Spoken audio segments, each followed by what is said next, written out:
성장경제분과에서 일하고 있는 김동환입니다. 먼저 대통령님께 감사의 말씀을 먼저 드려야 될 것 같습니다. 집권하기 전에 인터뷰 때 약속해 주신 금융시장에 대한 공약을 거의 100% 다 청와대를 생각하고 있습니다. 네, 근데 이게 제 생각이 아니고 한 1,500만 우리 투자자들의 공통된 생각이고, 사실 우리 증권시장이 열린 이래로 이렇게 큰 대전환의 시기를, 그래서 요즘에 개인적으로 그 업계 선배님들, 오비 선배님들 만나면 아유 안타깝다고 어떻게 이런 시장을 못 보고 은퇴를 하셨냐고 그런 농담을 합니다만은 그 전쟁 중에 특별히 금융당국을 비롯해서 그렇게 소란스럽지 않고도 굉장히 급박한 상황인데도 어제 휴전이 있었습니다만은 한 달 넘는 기간 동안에 굉장히 주도 면밀하게 외환 또 금융시장에 대해서 또 이렇게 대응해 주신 것도 감사의 말씀을 드려야 될 것 같습니다. 그 전쟁 기간이 가장 치열했던 3월 기간 동안에 대통령님, 외국인 투자자들이 우리 우량 주식들, 주로 이제 삼성전자, 하이닉스 같은 것들이죠, 35조를 내다 팔았습니다. 이건 IMF 때 거의 준하는 셀코리아가 일어난 건데요. 이걸 다 우리 개인 투자자들이 받은 겁니다. 통상 금융시장에서는 외국인 투자들은 장기 투자를 하고 매번 승리한다. 우리 개인 투자자들은 투기적이고 매번 실패한다. 이런 사실 잘못된 신화들이 존재하고 있는데요. 사실 35조를 계속 팔면서 이게 언제까지 팔 수 있을까 하는 생각이 드는데, 어제 우리 한국 시장에서 3조 이상 다시 샀거든요. 비싼 가격으로 다시 산 겁니다. 그래서 제 기억이 맞다면 대통령님께서 작년에 뉴욕 출장하실 때 또 1월 달에 외국인 투자자들 앞에서 우리 시장에 투자하라. 다만 우리 국민들이 우리 우량 주식을 좀 빨리 더 많이 샀으면 좋겠다. 이런 말씀을 다음에 오시면 좋겠다고 그랬죠. 그러시죠. 근데 결국 그렇게 돼가고 있는 것도 이번 전쟁 통해 굉장히 의미 있는 전환점이다 이렇게 생각이 들고요. 그 기간 중에 삼성전자가 분기 영업이익을 57조를 냈습니다. 대통령님. 사실 제가 이 업계에 들어온 지가 92년도니까 이런 일이 이게 꿈인가 생신가 합니다. 사실 57조라는 게요. 작년 같은 기간에 6조 벌었습니다. 그런데 더 놀라운 거는 일부긴 합니다만은 해외 IB 국내 증권사들이 전망컨대 삼성전자 같은 기업이 내년에 영업이익을 480조를 번다는 그 보고가 있고요. 만약에 그렇게 되면은 전 세계 단일 기업 중에 삼성전자가 영업이익 1등을 하는 겁니다. 이건 정말 저는 감회가 너무 뭉클해가지고요. 야, 이런 일이 있나 이런 생각이 들 정도로. 근데 다시 말씀드립니다만 이게 제 생각이 아니라 투자자들이 정말 놀라는 일인데, 아까 말씀드린 것처럼 우리 투자자들이 그러면 35조란 돈을 그 우량주를 투자하는데 나서게 된 거는 뭐냐? 지난 10개월 동안 이재명 정부가 보여주신 증권시장, 이 자본시장에 대한 애정과 그리고 정말 혁신적인 정책들을 또박또박 집행해 주시는 거에 대한 신뢰, 그리고 우리 기업들이 전 같지 않다라는 그러한 믿음이 결합된 결과라고 저는 생각하거든요. 그래서 이 차제에 한간에는 사실은 이런 비아냥거림도 있었습니다.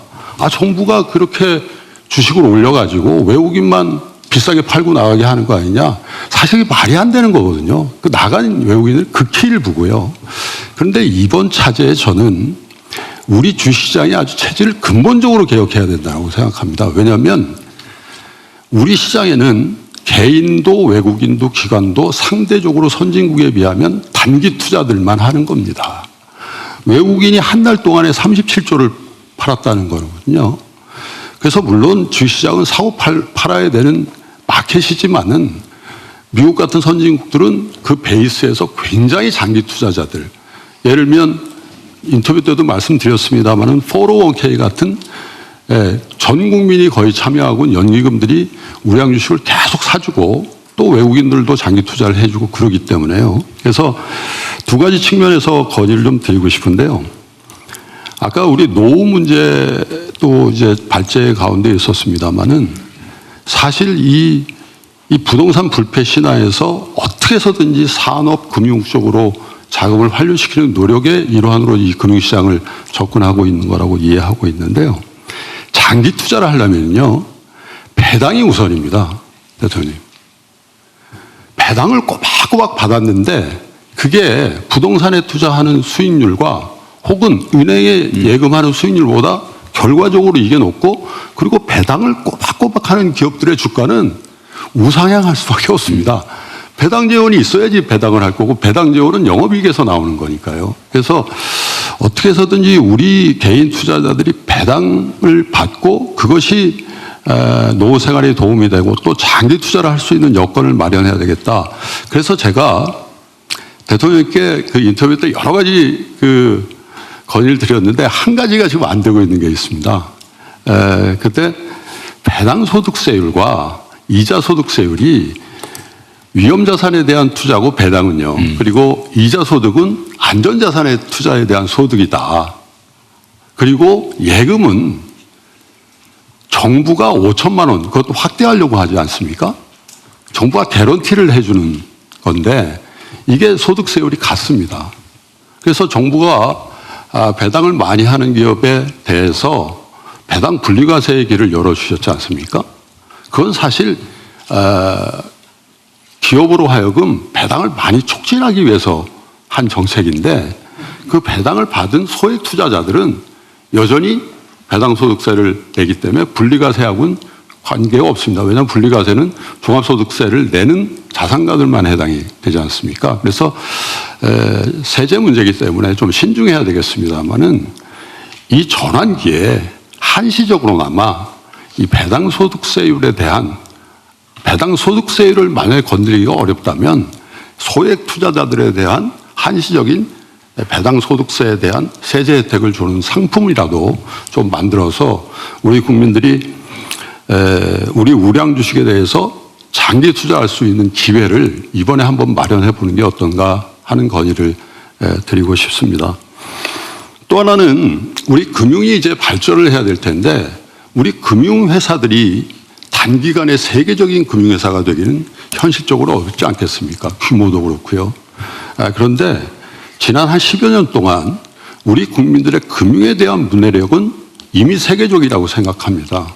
그래서 성인뿐만 아니라 초, 중, 고등학교 그리고 군대에 있는 국군 장병에 이르기까지 금융 경제 교육을 정말 실천적으로 그냥 교과서에서 배우는 게 아니라 금융회사도 가보고 또 관심 있는 학생들은 기업의 탐방도 가보고 또 금융기관들을 관리하는 관청에도 가보고 이런 실제적인 교육 프로그램을 만들어서 이제 제조업에서 어떻게 해서든 우리가 조금 다변화해서 금융이라든지 콘텐츠 쪽으로 가야 될 텐데 그런 금융교육을 실제화하는 그런 시도를 좀 해주셨으면 좋겠고 이 교원들이 많이 모자랄 겁니다. 그런데 금융회사에서 퇴직한 많은 인재들이 있습니다. 이분들을 재교육시켜서 금융교육의 현장에 보내는 것도 한번 건의를 해보고자 합니다. 감사합니다. 네. 어쨌든 자본이 비생산적인 분야, 아주 대표적으로 부동산 시장, 거기에 잠겨 있는데 이 비생산적인 분야에서 생산적 분야로 전환시키는 건 뭐 이번 정부의 최대 과제 목표이기도 하니까요. 계속 해야 될 일이고. 근데 배당 소득이 분리과세에 대해 있어서 소액일 때는 예금이자 예금 소득에 대한 것보다 높지만 그게 고액이 되면은 예금이자에 대한 과세가 훨씬 더 많지 않아요? 네. 소액일 경우는 주식 배당 소득에 대한 그 과세가 좀 적은데. 예. 이 분리과세 돼 있으니까. 네. 근데 예금 이자 소득은 분리과세 대상이 아니어서 고액이면은 세금이 훨씬 더 많을 건데. 그래서 제가 말씀드린 게 소액 투자자들도 소액만 그 배당 소득의 분리과세를 이제 자산가들이나 검토해 봐야 될 것 같네요. 일반 투자자들 뭐 5천만 원, 3천만 원 하는 투자자들도 장기 투자를 해야만 이분들이 성공할 수 있기 때문에 그 말씀을 드립니다. 네, 뭐 일리 있는 말씀이시고요. 어쨌든 이것도 우리가 검토하고 있는 것 중에 하나인데 예. 장기 보유에 대한 인센티브 제도 도입이 되는데 이게 경영권을 행사하는 소위 지배주주들한테 이익이 몰아질 가능성이 많아서 그래서 소액주주들만 대상으로 하는 그런 것도 한번 검토해 볼 수 있을 것 같아요. 장기 보유에 대해서 세제 혜택을 주는. 예. 근데 뭐 주식 양도소득이 거의 제로 상태라서 지금 해버리지가 거의 없는 상태인데. 근데 이 문제는 지금 거래세를 사실상 부활했는데 거래세는 그냥 뭐 손해를 보든 이익을 보든 다 내는 거라서 사실은 문제가 있죠. 네. 근데 지금 다행히 주식시장이 활성화돼서 거래세 세수는 많이 늘었는데 사실은 거래세하고 양도소득을 바꿔야 되거든요. 그래야 돈 버는 사람도 내고 안 버는 사람은 안 내고 근데 지금 돈 못 버는 사람도 다 내고.